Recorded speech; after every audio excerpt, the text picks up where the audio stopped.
টি-20তে হারের রেকর্ডে শীর্ষে বাংলাদেশ। দুই বিশ্ব চ্যাম্পিয়নের সঙ্গে তুমুল লড়াই চলছিল বাংলাদেশের। বাকি দু দল পারেনি। শ্রীলঙ্কা পিছনে পড়েছে। পাকিস্তান সিরিজের পর দুইবারের বিশ্ব চ্যাম্পিয়ন ওয়েস্ট ইন্ডিজকেও টপকে গেছে বাংলাদেশের টাইগাররা। রেকর্ডটি অবশ্যই সুখের কিছু নয়। কুড়ির ক্রিকেটে সবচেয়ে বেশি হার এখন বাংলাদেশের। এই সিরিজের শুরুতেও অনাকাঙ্ক্ষিত এই রেকর্ডটির 2 নম্বরে ছিল বাংলাদেশ। 109 হার নিয়ে তালিকায় যৌথভাবে ছিল শ্রীলঙ্কা। এক ম্যাচ বেশি হেরে শীর্ষস্থান দখল করেছিল ওয়েস্ট ইন্ডিজ। পাকিস্তান সফরে 3 ম্যাচের টি-20 সিরিজে ধবল ধলাই হওয়া লিটন ব্রিগেড এখন এই রেকর্ডের একচ্ছত্র মালিক। 188 ম্যাচ টাইগারদের হার এখন 112 ম্যাচে।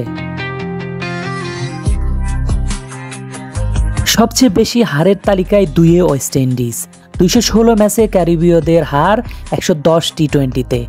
আন্তর্জাতিক টি-20তে এই তালিকার পরেই শ্রীলঙ্কা। এশিয়ার দেশটি 203 ম্যাচ খেলে হেরেছে 109 ম্যাচে। হারের সেঞ্চুরি পেরোনো তালিকায় পরের দুটিতে পাকিস্তান 105 হার ও জিম্বাবুয়ে 103।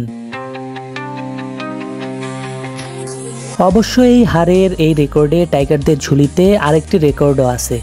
আন্তর্জাতিক টি-20তে 100টি পরাজয়ের রেকর্ডটিও বাংলাদেশের দখলে। গত বছর 23শে মে যুক্তরাষ্ট্রের বিপক্ষে হারা ম্যাচটি ছিল টাইগারদের 100তম পরাজয়। এরপর থেকে টাইগারদের ব্রিগেড আরও 13টি ম্যাচ হেরেছে। এই সময়ে 15 ম্যাচ খেলে জিতেছে মোটে 2টিতে। বিশ্বকাপে একটি ম্যাচও জিততে পারেনি বাংলাদেশের টাইগাররা।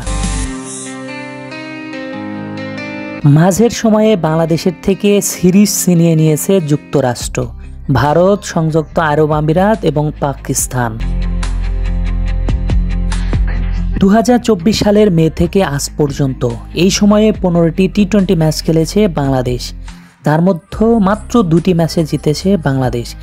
বিশ্বকাপে একটি ম্যাচও জিততে পারেনি বাংলাদেশের টাইগাররা। এমন বিব্রতকর রেকর্ড কতদিন শীর্ষে থাকে লিটনরা তা বলা মুশকিলও বটে। আরফিন জুয়েল, বাংলা স্পোর্টস।